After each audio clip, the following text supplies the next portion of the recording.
Dito tayo ngayon sa residente ni Elbits Norbert.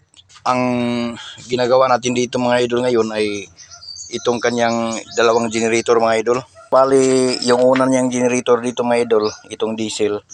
At saka yung pangalawa niyang generator, itong Honda gasoline engine. So, pinalagyan ng linya sa atin mga idol dito. At itong isa, mayroon na siya dito sa isa mga idol. Dati na itong mayroon. So, yung isa, palagyan niya rin ng linya. Linagyan rin niya ng pinalagyan sa atin ng pawiringan niya sa atin. Actually, dito sa ibabaw mga idol, ang sagwa dati ito mga idol, pero na-plaster na natin. So, itong switch na ito mga idol sa sa main, at saka tapos ito yung sa sa generator. Ngayon naman dalawa na kasi yung generator niya mga idol, pagpipilian. So itong linya niya para sa generator mga idol ay dito natin ilalagay.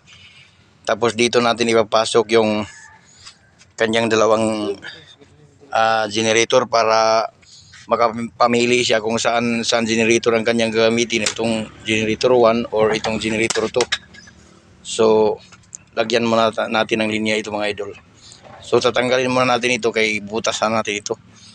Dito dalawang butas para sa generator, dito isa para itong linya na to. Puputulin lang ito natin mga idol at ipapasok natin dito. So ito na yun mga idol, tapos na natin nilagay mga idol. Ito yung kanyang main, tapos ito yung kanyang generator. So bali yung generator niya mga idol ay binaba pa natin dito para magsilik sa dalawang generator mga idol. Dito na natin nilagay sa baba. Then naka-series lang yung kanyang sinirisan natin ng dalawang wire mga idol sa kabilang breaker. Din dito sa ibabaw, ito na mga idol yung linya sa yung generator na to, yung isa. Tapos yung isa naman mga idol, itong puti na to, dito yun mga idol sa itong Honda niya. So tapos na mga idol, ayan lang ang sistema niya mga idol. So ibabalik na lang natin, itakip natin dyan. So yan lang kung paano gawin itong mga ganitong mga idol, para kung sakali kung nag-burn out, bali back up power siya. So makapamili siya ng generator kung saan generator ang gusto niyang paganahin.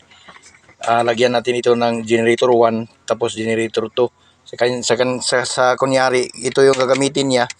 So itong isang generator lang ang pupunta diyan sa main breaker na yan. So bali siyempre ito rin naka-on din ito. Ito nakababa kasi sa main ito yung sa generator niya.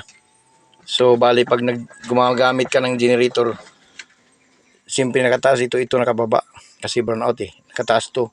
So ngayon bahala na kung anong posisyon yan, pero mas maganda ibaba lang natin lahat. Pero kung may gagamitin na siya na generator, mamili na lang siya sa generator 1 o generator 2. Tapos pagdating dito sa generator, yan ang itataas, yun ang nakababa. So yun lang mga idol kung paano i-install yan mga idol. Okay na mga idol, ganyan lang mga idol. So maraming salamat sa paglantaw mga idol. God bless ating lahat.